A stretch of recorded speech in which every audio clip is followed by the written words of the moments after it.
Selamat siang Bapak Ibu semua. Sebelumnya mohon maaf, saya tidak menampilkan video wajah ya, karena internet agak drop. Saya takut nanti malah pada saat paparan malah putus-putus begitu.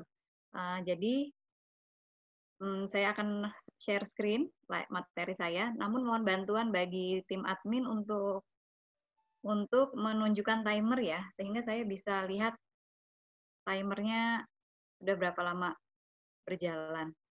Bisa ditampilkan? Sudah ditampilkan Bu Putih? Ya, mana? Iya. Oh iya. Iya. Kalau di layar kami kelihatan Bu Putih? Oh gitu ya, kok di layar saya nggak Iya. muncul ya? Oke, waktunya Oh ini 10 dia. menit dari sekarang. Iya. Oke, sudah muncul, baik.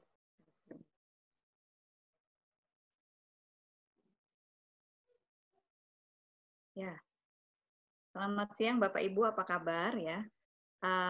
Pada siang hari ini kami akan menyampaikan mengenai evaluasi realis ya, hasil penelitian dengan topik evaluasi realis implementasi regulasi anti fraud program JKN. Jadi penelitian ini seperti yang sudah disampaikan Bu Eva, merupakan atau berhasil terlaksana berkat kerjasama antara KSI atau Knowledge Technology Initiative dengan PKMK, FKKMK, UGM. Ya, sebelum masuk ke materi, mohon izin saya memperkenalkan diri. Saya Putih Aulia Rahma, Bapak Ibu. Sejak tahun 2014 fokus dalam bidang edukasi anti fraud layanan kesehatan, khususnya dimulai dari anti fraud program JKN. Saya bergabung PKMK tahun 2010 ya, kemudian mendalami anti fraud tahun 2014, dan tahun 2018 mendapat sertifikasi Certified Fraud Examiner dari ACFE Global yang berpusat di Amerika Serikat. Nah ini Bapak Ibu kegiatan yang sudah kami lakukan selama mulai dari tahun 2014 sampai terakhir 2019 ya. Jadi PKMK sejak tahun 2014 sudah aktif dalam kegiatan anti fraud, mulai edukasi anti fraud walaupun saat itu Permenkesnya belum ada ya. Kemudian tahun 2015 saat Permenkes 36 tahun 2015 akan disusun nih, kami dari PKMK juga menjadi salah satu narasumbernya, tim narasumber yang mengkaji konten dari Permenkes tersebut. Kemudian kami membentuk Community of Practice Anti Fraud Layanan Kesehatan, dan ini bertujuan untuk mengumpulkan praktisi-praktisi atau pegiat anti fraud untuk aktif bekerja sama dalam menjalankan program-program anti fraud atau edukasi-edukasi anti fraud. Dan yang terakhir, kami juga terlibat dalam penyusunan Permenkes nomor 16 tahun 2019 dan juga dalam penyusunan pedoman-pedoman turunan Permenkes nomor 16 tahun 2019. Nanti akan dibahas lebih lanjut oleh pembahas dari Kementerian Kesehatan. Nah, Bapak Ibu kami undang untuk bergabung di Permenkes di Community of Practice Anti Fraud Layanan Kesehatan melalui portal berikut ini ya. Jadi kami punya 5 portal, ada Facebook, ada website, Instagram, Twitter, dan Telegram. Jadi Bapak Ibu kami undang untuk bergabung dan sharing best practice pelaksanaan program anti fraud yang sudah Bapak dan Ibu lakukan. Ini yang akan saya sampaikan Bapak Ibu. PPT ini saya akan sampaikan secara singkat ya. Detailnya nanti Bapak dan Ibu bisa baca sendiri karena akan di-share oleh panitia. Saya menyampaikan poin-poin yang akan menjadi kunci dari diskusi kita pada hari ini. Jadi penelitian ini dilatari karena pada saat kami melakukan penelitian ya sejak tahun 2018 itu belum ada Permenkes, belum ada hasil penelitian terkait penerapan Permenkes 36 tahun 2015. Tentunya maksudnya belum ada penelitian yang bisa diakses umum ya dan bisa dijadikan bahan kajian. Tahu saya beberapa organisasi sudah melakukan sendiri kajian ini tapi tidak diakses untuk umum. Nah, karena nggak ada evaluasi ini, jadi PKMK melakukan inisiatif untuk melakukan evaluasi Permenkes 36 tahun 2015. Nah, penelitian ini bertujuan untuk melihat bagaimana penerapan Permenkes tersebut, kemudian berjalan dalam konteks apa, bentuknya seperti apa, jalannya, dan hasilnya bagaimana dari berjalannya program tersebut. Penelitian ini menggunakan pendekatan realist evaluation, di mana pendekatan ini tidak hanya mencari tahu apakah suatu kebijakan jalan atau tidak, tetapi lebih ingin menggali kalaupun jalannya itu bagaimana, dalam konteks apa, bentuk jalannya itu seperti apa, dan juga dampaknya. Jadi all in gitu ya yang kita mau lihat. Nah, yang khas dalam penelitian yang realis adalah kita akan menggali konteks ya. Konteks itu adalah situasi di mana suatu kebijakan bisa berjalan. Kedua, kita menggali mekanisme. Ya, mekanisme adalah bentuk ya berjalannya si program itu. Bagaimana bentuk sumber daya menjalankan program atau bagaimana bentuk terobosan yang dilakukan oleh sumber daya tersebut untuk melakukan program ini. Dan yang ketiga adalah kita akan mencari tahu outcome atau hasilnya dari berjalannya program.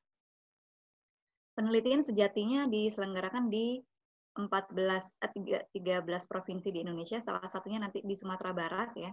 Nanti Dr. Syafrawati akan menjelaskan secara detail hasil penelitian di Sumatera Barat. Nah, namun karena ada beberapa keterbatasan, data yang diolah itu hanya bisa dari 7 hasil penelitian ya.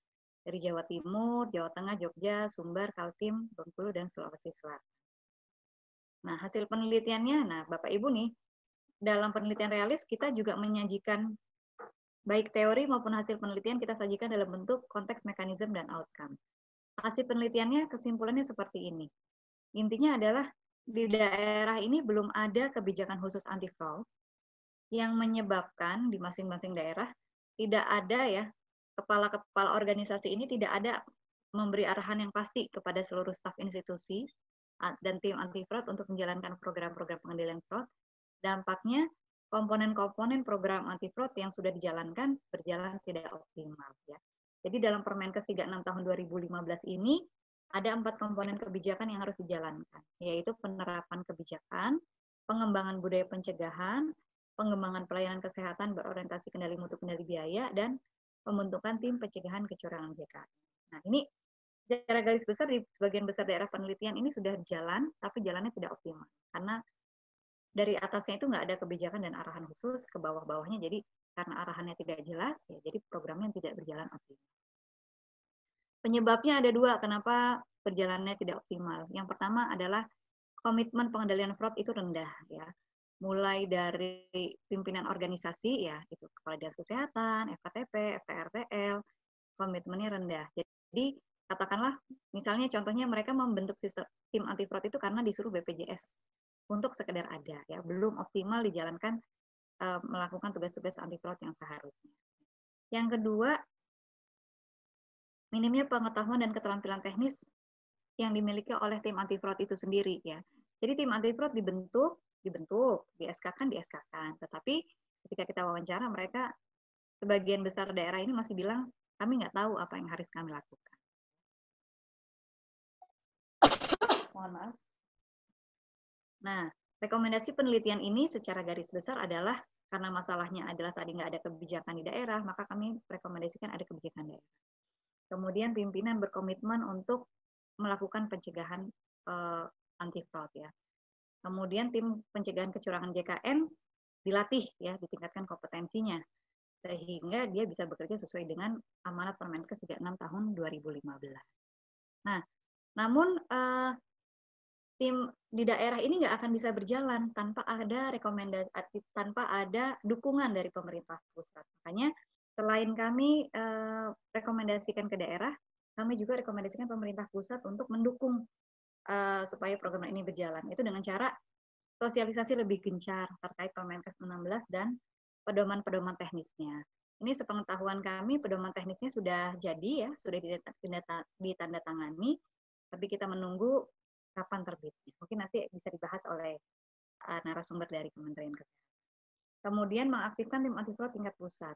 Nah, ini tujuannya kalau ada permasalahan di daerah ya, biasanya BPJS sama rumah sakit itu bertarung aja berdua gitu. Jadi kalau ada permasalahan melalui jalur-jalur BPJS Kesehatan gitu. Kasarannya seperti itu, tidak ada jalur yang tengah-tengah. Jadi kami mohon ada jalur yang tengah-tengah yang bisa menjadi mediator kalau ada permasalahan fraud di lapangan. Kemudian membangun sistem pengaduan potensi fraud terpadu. Formatnya bisa seperti portal lapor.go.id ya.